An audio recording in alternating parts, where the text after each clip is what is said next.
That's what I would like. I'd like you to come see a Broadway show, watch a game. Please come by. That's what I would like. How about we do that? If we make that change, that's a real change. Now, some of you might say, Larry, I don't like that change. That's a bad change. I'm clear about something. You're not comparing this towards perfection, because perfection doesn't exist. You're comparing this against the status quo. And the status quo is nothing changes.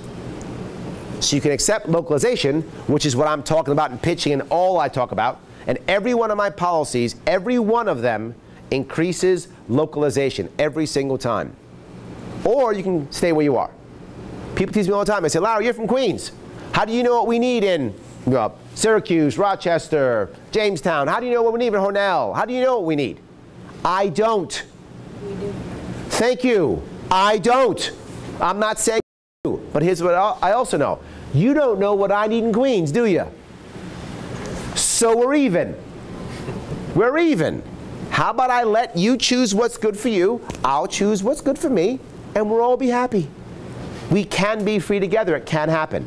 That is my answer. I hope that's a good enough answer for you. Yeah. Good. Go ahead. I think there might be one thing that stays consistent. Go ahead. Well, Cuomo will be elected governor, and then he'll go to be running for presidential run. Probably true. Which means that for the next 2 years after his first 100 days in office, he'll completely ignore New York State and be running on the national agenda. No, he'll have his lieutenant governor come in, and he will remember something about Cuomo here. Remember this. The advantage of me winning is there will be a massive power vacuum when I win. And remember something, you might think I can't win. I've heard it before. This is a 5-way race, guys. Maybe 6 if Sidney Nixon stays in. New York's a plurality state, means it's not a majority state. I just need more than the rest. 30% could win this thing. 30% could be a win. That's not always true. In this case, it is. 30%. I already poll at 25% with people who know who I am, which means I need my name out more. My name recognition right now is about 35%. I need to be about 70, 80% to have a shot at winning this thing. That's why I'm still hustling and doing this and getting you guys to get my name out. That's what I need that for. But he runs this state with an iron fist. If you ask any politician, if you know any politicians, ask them, Republican or Democrat, one thing is for sure, they all fear him. Yes, that is an accurate statement. They all fear him. That's the common denominator. I had one politician tell me, I meet many of them, he said, Cuomo is what happens when one of the henchmen becomes the boss. That was his words to me. Yes. One of the guys said, yeah, it's more like when the crony becomes the crony capitalist. That's what he told me. They fear him. So even though he walks away, they will still do the same things anyway. They won't change. How do you know this? All right. People talk about corruption all the time, right? Corruption, corruption, corruption. All right. Something to remember. Every single person that has been arrested, indicted, that has been convicted, all of them are on what? Some kind of board or committee or association or authority. They're all part of this horrible culture of corruption, right? All of them are. And when they go to court, I want you to realize this. When they go to court, anybody know what the defense is when they go to court? It's everybody does it. Everybody does it. They literally go to court saying they did it. I want you to imagine something. You're on trial. You're the murderer guy, right? Yeah. He's on trial for murder. And he tells the DA, yep, I killed him. Okay, great. So you're going to plead guilty. Oh, no, I'm going to court. What? I'm going to court. Why? You said you killed him. Yeah, I killed the guy. So why aren't you just pleading guilty? Why are we going to court if you killed the guy? That's what's actually happening. You took the money. Yeah. So you're going to court. Yeah. Why aren't you pleading guilty? Why? Because they all actually believe that everybody does it. It's the normal way of doing things. They don't think that anything wrong. That's what's happening now. So I see Cuomo leaving. No change. He has to lose power. He can't just go off to go campaign someplace else. I wasn't worried about Cuomo leaving. I was worried about him becoming president. Oh, that's not going to happen. That's fine. It's not going to happen. No, that's not going to happen. But he lives in a bubble, so he thinks it's going to happen. But yeah, it's not going to happen. No way. No, it's not going to happen at all. So, sure, this works for a very long time. The reason why I'm twofold. Number one, New York State is the most unionized state in the entire country. If those pensions go away, New York State becomes Somalia overnight. I'm not even exaggerating. New York State becomes Somalia overnight. That will destroy our state. You think I'm joking? Okay. Look at Illinois. Illinois is already in trouble. Illinois is something at 27% funded, something like that. They're on their way out. They're already in trouble. They're in tons of problems. But worse, look at cities. Detroit, Puerto Rico, Venezuela. People say all the time, Larry, you don't understand. They have to pay. It's in the Constitution. Detroit too. Venezuela too. Puerto Rico too. When there's no money, there's no money. There's just no money. That's how it works. And what happens? You go fight for pension insurance. When did that happen? How about ask the Teamsters in New York City? They had to fight for pension insurance. They got 30 cents on a dollar. You want 30 cents on a dollar on your pension? No. I want you to get your pension, but here's the most important part. I want to make New York a great place so you don't move away and give it to Florida or North Carolina or South Carolina, but you spend your pension here. That's what I want you to do. I want you to take all those pension dollars and spend them right here, to your point, locally. That's what I want. I want all those pension dollars shoved right back into our economy. I don't want to lose those pensions. So here's what I will do. I will begin to negotiate those pensions right away. Day one I step in, I'll start. That will take a long time. And if you heard me say it before, I'm calling it a 4-year plan, because there are literally dozens upon dozens of unions I'll have to negotiate with. There will be lots of them. But I will negotiate openly and transparently so that we can get it to a point where our budget's one of two things: a very small, sustainable, flat fee, or a very small, sustainable percentage that we can keep for many, many, many, many decades. Right now, we don't have that. That will be tough. That will not be easy because several reasons. One, you have people who are right now getting pensions who aren't paying into the system, right? So that becomes harder. You also have youngsters who are now at a tier 5, tier 6, whole different system too. So yes, it's a challenging. It is not easy at all. That's why no gubernatorial candidate talks about it. It's a monster. It is a monster. All I'm saying is I will touch that right away, because I don't want to wait till our pension is now 40% of our budget or 50% of our budget. If our pension becomes 40 or 50% of our budget, we won't be able to fix anything in this state. We won't have schools. I'm not joking. That's how bad it will get. You're seeing it already with just the police force in Dallas. They can't pay their cops. What happens if we can't pay our teachers? What happens if we can't pay our cops? What happens if we can't pay our corrections officers? We already screwed up corrections officers already. We're going to make it worse for them. Horrible. So to your point, what will I do? Negotiate right now, openly, with every single union for the next 4 years until we get it. The goal is for us to have either a very small flat fee or a very small percentage that the state can withstand for a long time. Most of those of the newer ones will almost all go in like 401ks, 403bs, things of that sort. Those types of things, most of the newer ones will go into that. The older ones will probably have some kind of payout system where they'll get paid out X or Y over X number of years. That's what will happen for that. Did I answer your question or no? Good. That is my concern. Can we wait 10 years? We can. I don't want to. I'm a business guy. I see the problem now. I want to fix it now, not last minute. What happens in government all the time, last minute, we get a Band-Aid. The Band-Aid's a disaster. We got another Band-Aid on top of that. And there's 14 Band-Aids, and we never fix the core. I want to fix the core. Great. Any other question or comment? Please go ahead. Larry, you talk a lot about local business being hugely impacted by regulations in New York State. Absolutely. This county, the surrounding 3 counties, manufacturing has been decimated. Yep. I run a manufacturing facility locally, about 120 million a year in revenue, and we're in big trouble. Yep. We've been around for 115 years. Yep. Regulations, EPA regulations, and the minimum wage hike through 2020 yes. is really destroying our industry. I know. What's the quickest, most effective way to impact that negative change? That's a great question, and it's going to be a bit of a long answer because there are so many things with the change, because our system is so anti-small business, I just sometimes want to vomit.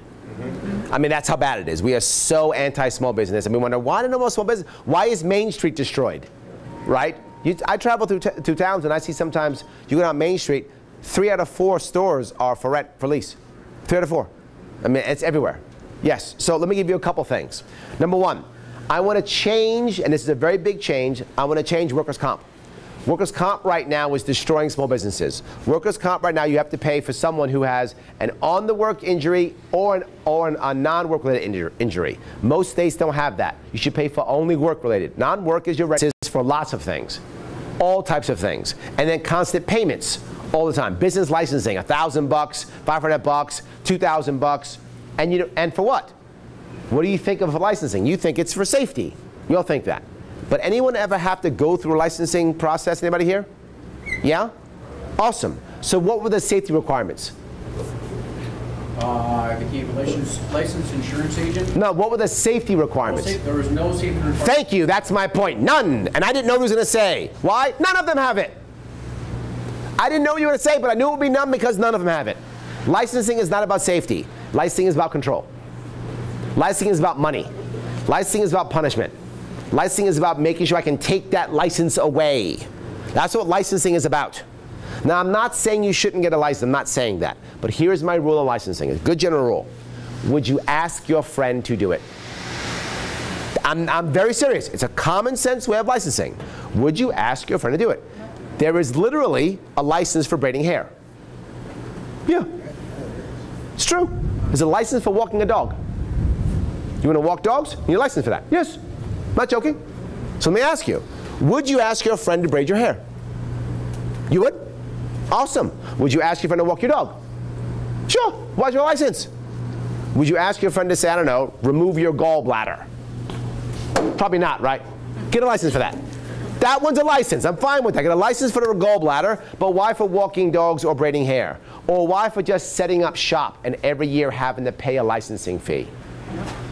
Now regulations. Let me touch regulations. Next piece. By the way, licensing just affects the poor and the people trying to start something special. You're middle class or you're poor, licensing affects you. If you want to braid hair, you have to pay $20,000 to get that license. I'm not making that up. Check that out. $20,000. That's embarrassingly bad. You know, when I was a kid in the Bronx, we had people who would sit outside and braid hair for money. Bang out, back in the day, the cars were made out of metal. They'd bang out the dents in the cars, buff it, and paint it. Make money. Can't do it anymore. Can't do it anymore. You need a license for that. Whoever's starting a hair braiding business or a dog walking business, that person's a regular, everyday person trying to make something better in their life. That's all they are. And we punish them. Horrible. Say again? Try to feed the kids. Try to feed the kids? Yes. How about we let people feed their kids? I kind of would like that. I would like you all to feed, for those of you who have kids, I would like you all to feed your kids. That would be a great thing. I'm on board with that one. Yes. Let's go regulation. Regulations. Yes, I'm here. I am. I am here. So let's go regulations. Should I get that? No, let it ring? Oh. Okay. Oh, okay. Someone will cool. All right, awesome. All right, regulations. People think regulations are also built only for safety. Let me ask you a very important question. Who writes regulations? Politicians. I wish that were true. Lawyers? Yes, thank you. Corporate lobbyists, lawyers. That's who write regulations. When do regulations change? When corporate lobbyists want them to change. That's when they change. I'm going to ask about something else, a different concept. They have standards. Standards. Industry standards. Government standards. The only difference between standards and regulations is this one thing. Standards, if you have them and you follow them, you get a stamp. I have this standard. Regulations, if you don't have it, what happens? You get punished. That's exactly right. You shut your business down, go to jail, fine you. And always those regulations always have high fines. And the high fines are always to stop the bad people and safety. But here's the issue. When you have a fine of $20,000, $40,000, and you're a multi-billion-dollar corporation, that's nothing. You laugh at that. That's in your front pocket for tolls. Oh, there you go. You're a small business owner, you're finished. You're finished. How about instead of punishing people, simply have standards? Industries can have standards, and the government can have standards. Here are the standards. If you follow the standards, you get the stamp. Now, us as consumers, we can decide, do we care about that stamp or not? If we care about a stamp, we go to that business or we don't. The consumer decides the value of it, not the government. You, the person buying or selling that product or service, decides if you care. You do. And if you lie, that's fraud, that's a crime. That's a crime. If you put that stamp on your goods and you didn't get it, that's fraud, that's a crime. The best part about that is that's fraud, which means the individual can be punished, not some corporate fine that some big company has already brought into the budget. The individual can be fined. So being sued, they'd probably be afraid of being sued again. So they probably wouldn't in this case. How do I know that? It happened with the FEDRA. If you remember years ago, they pulled the FEDRA off. It didn't come back in any way, shape, or form. It actually went away. So it usually does it if it's in a health food store. But what if it's instead, to your point, FDA regulated? What happens? What happens if you have a product that if you take it, you might do dumb things and hurt people? Nothing happens. It's called the opioid crisis. It's called our opioid crisis. Has been literally destroying us for decades, and there's no repercussions whatsoever. 80% of all of our addicts somehow came from an FDA-approved prescription drug for pain. They have been killing us. What, over 100 now, every single day die of an overdose in this country? Every day. They've been killing us for decades, and there is nothing happening at all. Let me go EPA now. I'm not even done. Let's go EPA. How many people in this room know of a site somewhere, some company did something terrible, destroyed the area, and it's still bad now? Yeah, it's all over New York State. It's all over the country. Why? We have an EPA. We need more regulations. No, that's not the answer. You know why it works that way? The EPA has what's called the Superfund. The Superfund says, with the EPA regulations, are we okay, guys? How are you? How you doing? With the EPA right now, any company has a flat fee they have to pay up to a certain amount, then they're finished. So a big company writes the big check, it's finished, it walks away. Who has to clean up? The Superfund. The Superfund has no money in it, which means nothing happens. So the EPA is still punishing people, but won't clean anything up because it has no money. So no one's responsible. What if instead you simply had standards and you said, if you want to build something in my town, my city, my county, you must maintain these standards and you must have insurance that would actually fix everything if you mess it up. It must fix everything if you mess it up. It would change everything. People wouldn't build unless insurance would insure them. Insurance wouldn't insure you unless you had the right standards. It would change everything. And if something went wrong, it gets cleaned up. Right now, the EPA tells you how to clean it up. There are rules in the EPA right now that if you actually wanted to clean up the site, the technology no longer exists. You would have to go to some undeveloped country who bought this technology from us 30 years ago, 20 years ago, buy it back from them, come back and clean up. That costs so much money, no one's going to do it. Can't be done. So to your point, if it hurts, I want to stop it. If there's safety, I want standards. I want people individually and companies individually to be held accountable. Every time we make heavy regulations and someone hurts or kills someone, the big companies do the same thing every single time. We did nothing wrong, we followed the regulations. People died. We did nothing wrong, we followed the regulations. And you'll find out whenever they write that check, they write a check and what do they always say? We agree to no wrongdoing. You hurt people and you agree to no wrongdoing. That's our current system. I don't like it. I'm against it. Did I answer your question? Absolutely. If it is small business, I want to support it. I want to make sure we are doing several things also to help small business. Number one, I want us to help support all new industries, and we push them out. New York State loves old Wall Street banker money, loves that, can't stand new money. We're trying to push out Uber and Airbnb. We pushed out hemp and cannabis and blockchain and Bitcoin. We push out all the new things that kids want. All the youngsters want these things. They want to be involved in this stuff. And we push it out. So what happens? They get educated here, and they leave and don't come back. They leave and don't come back all the time because they go someplace else. I was literally, and let me go into the next slip. Can I keep going from this? Sure. Is that all right, guys? I want to. This in my eyes pushes right into farmers, because small farmers are actually small business owners, and no one seems to understand that. This state treats small farmers like farmers.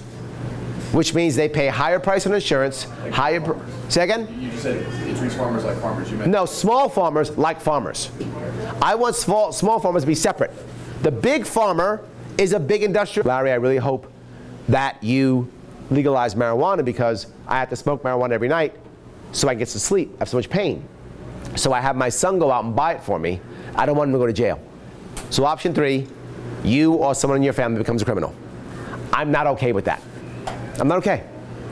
You want a cannabis product, whether that's a cigarette, whether that's a brownie or something you eat or drink, I don't care, not my issue. Enjoy. Do what you need to do to give yourself a better life. What if I'm poor, Larry? Great. I said onions. Grow your medicine in your backyard. Be happy. People say, Larry, but it's a drug. I don't care. Being righteous is very low on my priorities. Happy New Yorkers, very high on my priorities. Happy New Yorkers means more New Yorkers stay, more New Yorkers come back, they grow, their families grow, we get better and stronger. I want happy New Yorkers. That matters to me. That means economic ideas, that means growth ideas, that means happiness ideas. We do that, we'll see a change. We had Bitcoin back here, we bring cryptocurrency back here, the youth will flock back here, they love that stuff. I was literally at a cannabis investment summit in New York City about a week ago. I was the only gubernatorial candidate to speak about it because I'm the only one who actually wants to legalize cannabis and hemp. I'm the only one who talks about it, right? So they actually had me speak. There were deals that were hundreds of millions of dollars, $20 million, $100 million, big deals. Guess how many were coming to New York State? Not one. Not one. It was being held in New York City because all the bankers are in New York City. But the money wasn't coming to New York City. It was going out of the country, or it was going to California, Colorado, or Washington, where it's legal. Why weren't we getting that money? And that's money, guess what? Those bankers, that's not taxpayer money. We've decided in New York State the only way to build anything is through taxpayer grants, taxpayer money. That's the only way? That's never worked. That fails and fails and fails and fails again. I constantly hear people tell me, Larry, you understand, this is going to get us $100 million into our town, or $10 million to our town. And I say, great, but I don't want to use taxpayer money. Here's what I always hear. But Larry, it's a good investment. And I say, if it's a good investment, why aren't New York City bankers running up here with checkbooks? It's a good investment, right? You're telling me it's a good investment. If it is, these guys, their job is to find investments, what they do. That's their living. They make money on that, right? Why aren't they running up here with checkbooks going, how much? I can't wait, this great investment. Why aren't you doing that? Because it's not a great investment. The way we do it now, we use economic development corporations to pay back cronies, to pay back party loyalists, and to make sure that we make sure our friends get contracts. I want to change that completely. Support small businesses, support new ideas, right? How about instead, I'm not even finished, there's so much to do with it. There's so much, I'm sorry I went so long, but it's just so much on it, right? How about we also simplify the tax code? So that just because you have 10 employees, you don't have to have an accountant. How about you're not getting fined every 3 months for something? How about you simplify all the taxes to include sales tax and everything else? How about that? How about we kill 2 birds with 1 stone? How about we allow a small business, say 20 people or less as an example, employees or less. If you hire a felon, you get no payroll tax for 2 years. Giving your felon population a chance to do well, and you save money on payroll tax. How about that? How about in 4 years, we get rid of the income tax? Income tax, gone in 4 years. How about we do that? All ideas to help support a small business owner. And if you like them, let's do them. You don't like them, give me a better one. But here's what I'm telling you. Ask any other gubernatorial candidate to give you his ideas. You know what you'll get? Nothing. Ignored. That's correct. You'll literally get ignored. Nothing. If you ask a Republican, what will he say? We're going to push down prices. Magic? How? You've been telling me that story for 16 years.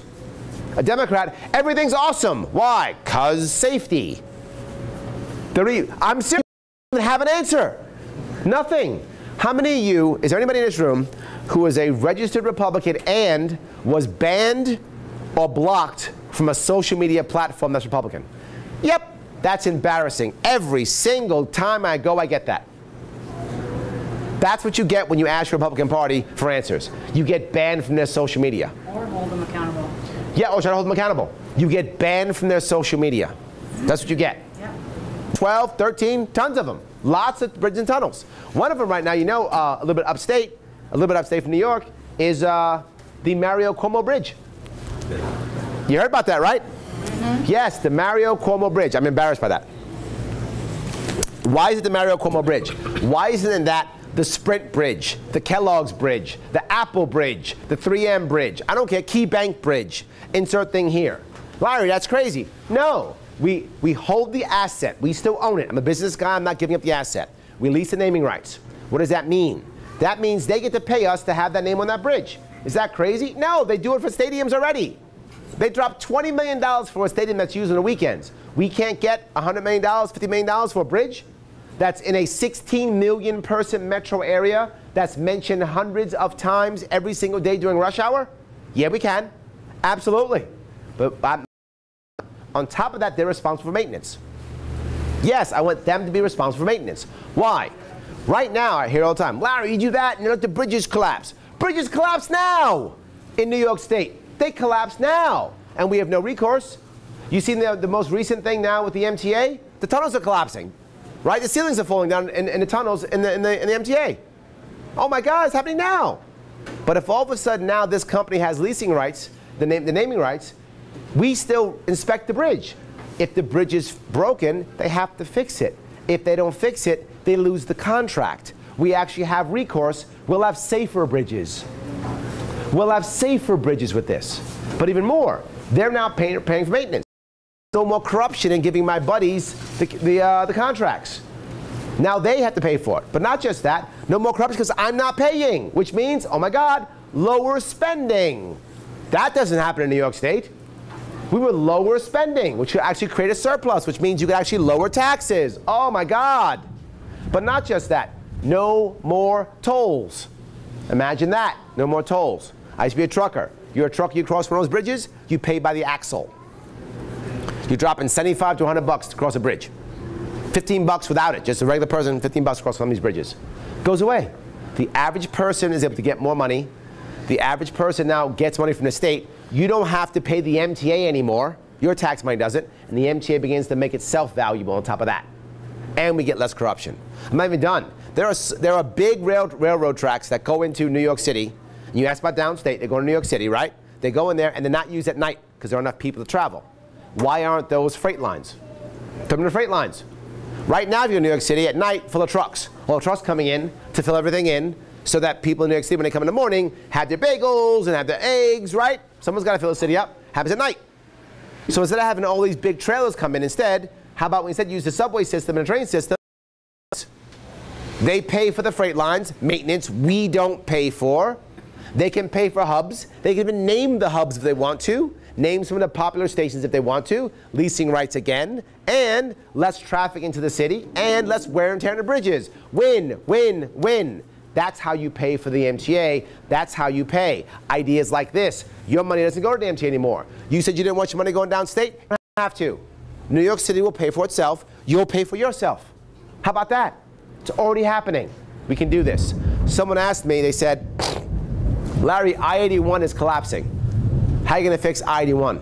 How are you going to fund it? I said, I'm not going to fund it. He said, what? It's a major highway. You got to fund it. No, I don't. What do you mean? I said, Google Road. Yep, Google Road. How about instead, we let Google build the road right next to it. They build whatever they want. Driverless cars or electric cars, whatever they want. They get a road. And now their rent to retain the Google Road is to maintain the other road. The maintenance on the other road is how they keep their road. They don't want to maintain that road, they lose the rights for this road. Not too shabby. Now all of a sudden we have two options. You want to use the cool Google Road for something? Go ahead. You don't? Drive your car. Who paid for that? We didn't. They did. Larry, that's crazy. We already have an Adopt a Highway program. It already exists. It's just expanding on something we're already doing already. It's not crazy. It's actually very normal and smart. These are companies that spend billions of dollars, with a B, billions, every single year in marketing. Why can't we start doing ideas like this? Did I answer your question? Yes. That's how you do it. You start doing that, and people want to stay and do it. They won't go away. There'll be something cool here. We can actually make this thing a viable way of making money and making us have a better life and having people stay here. Did I answer your question on that one? All right, awesome. Now education. Oh, go ahead. Sorry, go ahead. My name is Joseph Damiano. I'm a person with an intellectual disability. Okay. So mine is a two-parter. Uh-oh, make it tough for me. Go ahead. First is, what's your stance on people with disabilities? And my second question is, if it doesn't go, because our services are through Medicaid, we do it through Medicaid. If it eventually doesn't become a federally funded program and it goes to the states, how can I reassure that I'll still have my services? Yes, it's a great question. The first one's kind of an easy one. How do I feel like people with disabilities? I love them. Easy answer, right? Total pander. Now I'm teasing. My issue here is it's a valid question. And the problem we have right now, we have to revamp the entire thing. This will shift in education anyway, so I'll still get there. But for your point specifically, the problem right now with people of any disability is the spectrum is so wide on success, right? If you have someone with a disability in your world, whoever that person may be, it's hard to put them on a spectrum of where they are, right? For one person, tying their shoe in the morning is an important thing for them. For the next person, what job can they get? And everything in between. It's a vast spectrum of what is success. So what have we done? You use the words that I hear all the time that drive me crazy, and that is we give them services. So we check a box. I don't like checking a box. I don't like checking a box because checking a box doesn't mean that someone's actually getting better. It means someone is actually getting like services. They're checking a box. Why do I say that? There are lots of people right now, you probably know many of them, who are suing the state. They're suing the state because they feel like their kids aren't getting better. If you have someone with disability in your life, here's what I know you care about. You care about them getting better. If you have someone who has trouble tying their shoe, you want them to be able to tie their shoe. Oh my God, they couldn't tie their shoe, now they can. If you're a mom or a dad or an uncle or a grandma and that happens, and again, if you have someone with a disability in your world, you know what I'm talking about, you go, my God, they got better. Last week they couldn't tie their shoe, this week they can, yes, home run, right? Last week they couldn't go to school by themselves, next month they can, yes, rocking and rolling, that's what you care about. Whether your kid is 2 or 20, the age doesn't matter. Are they getting better? If you see that, you are happy and satisfied. When you don't see that, you get angry, you get frustrated, you get mad, services or not. I want to change the entire conversation away from services to improvement. And that's a massive change. And if you notice, everything I've talked about is an actual big, bold change. And I want a big, bold change. I want us to have a situation to where the services are being graded not by whether they got them or not. Not even by the amount of time they hit all the time. Well, he's supposed to get PT 3 times a week, and he's only getting PT 1 time a week. For those of you who don't know, that's physical therapy. For those of you who aren't in the world. I have someone with a disability in my family, so I know some of these things. So I don't care if it's once or 10 or 15 or never. I care that my niece or that my friend or that my loved one